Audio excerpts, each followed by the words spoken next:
ডাকসু নির্বাচনে মনোনয়ন বাতিল হওয়া প্রার্থীদের আপিলের শেষ দিন আজ। এ নিয়ে আরো জানাতে ঢাকা বিশ্ববিদ্যালয় ক্যাম্পাস থেকে যুক্ত হচ্ছেন সহকর্মী আলিমুজ্জামান সাফওয়ান। সাফওয়ান, আপনি আমাদের জানাবেন মনোনয়ন বাতিল হওয়া প্রার্থী আপিল করেছেন কিনা, আর ডাকসুর কি তথ্য, সর্বশেষ কি তথ্য রয়েছে আপনার কাছে? স্নেহা, আমরা এই মুহূর্তে ঢাকা বিশ্ববিদ্যালয়ের সিনেট ভবনে রয়েছি এবং এটি হচ্ছে ডাকসুর অস্থায়ী নির্বাচনী কার্যালয়। এবং আপনারা জেনে থাকবেন যে আমরা ডাকসুর যে চূড়ান্ত মনোনয়নের তালিকা সেটি কিন্তু প্রশাসনের পক্ষ থেকে দেয়া হয়েছিল এবং সেখান থেকে প্রায় 48 জনের মতো শিক্ষার্থী তারা তাদের মনোনয়ন বৈধ ঘোষণা করেনি প্রশাসন, এবং সেখানে তাদের যে ফর্মগুলো দেওয়া হয়েছিল সেখানে কিছুটা ভুল থাকার কারণে কি তাদের এই মনোনয়নগুলো বাতিল করা হয়েছিল। তবে এর বিরুদ্ধে কিন্তু আপিল করার ব্যবস্থা রাখা হয়েছিল এবং সেটি কিন্তু চলছে।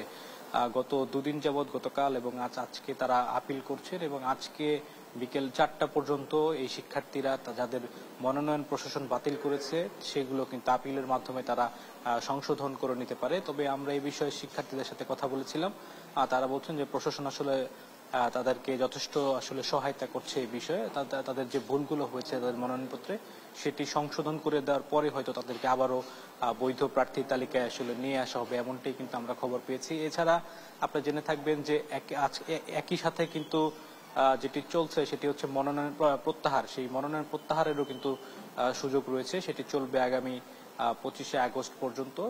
এবং 26শে আগস্ট কিন্তু ঢাকা বিশ্ববিদ্যালয় প্রশাসন তারা চূড়ান্ত লড়াইয়ের জন্য কারা আসলে মাঠে থাকবেন সেই তালিকাটি তারা প্রকাশ করবেন। তো এর আগে পর্যন্ত 25 তারিখ পর্যন্ত কোনো ধরনের প্রচার প্রচারণা বা গণসংযোগ সেটি আসলে নিষিদ্ধ করা হয়েছে এবং আচরণবিধি লঙ্ঘিত হয় এমন কোনো কাজ যেন প্রার্থীরা না করে সেই বিষয়ে কিন্তু প্রশাসন বারবার আসলে প্রার্থীদেরকে বলছেন এই বিষয়টি। তবে আমরা এখনো দেখিনি যে কোনো প্রার্থী আনুষ্ঠানিকভাবে প্রচার প্রচারণা নেমেছে। তবে গতকাল যেটি দেখেছি আমরা যে যারা বিশ্ববিদ্যালয়ের ডাকসুর কেন্দ্রীয় সংসদে নির্বাচন করছেন তারা কিন্তু তাদের নিজ নিজ হলে জুম্মার নামাজ আদায় করেছেন এবং অন্যান্য হলেও তারা গিয়েছেন, শিক্ষার্থীদের সাথে দেখা করেছেন, কুশল বিনিময়ে তারা করেছেন। তো সেই সময় তারা কিন্তু বেশ কিছু অভিযোগও কিন্তু করেছে।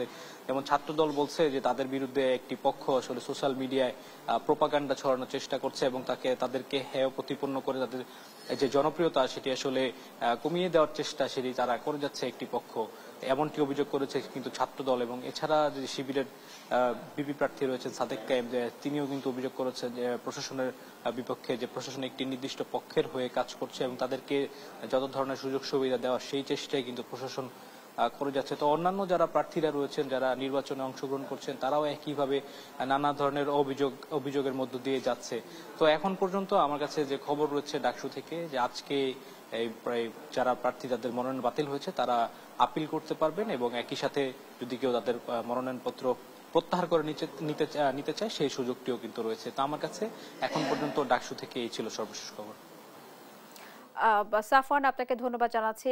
দর্শক, ডাকসুর মনোনয়ন প্রার্থী বাতিল এবং নতুন করে আপিল নিয়ে সর্বশেষ তথ্য জানাচ্ছিলেন আমাদের সহকর্মী।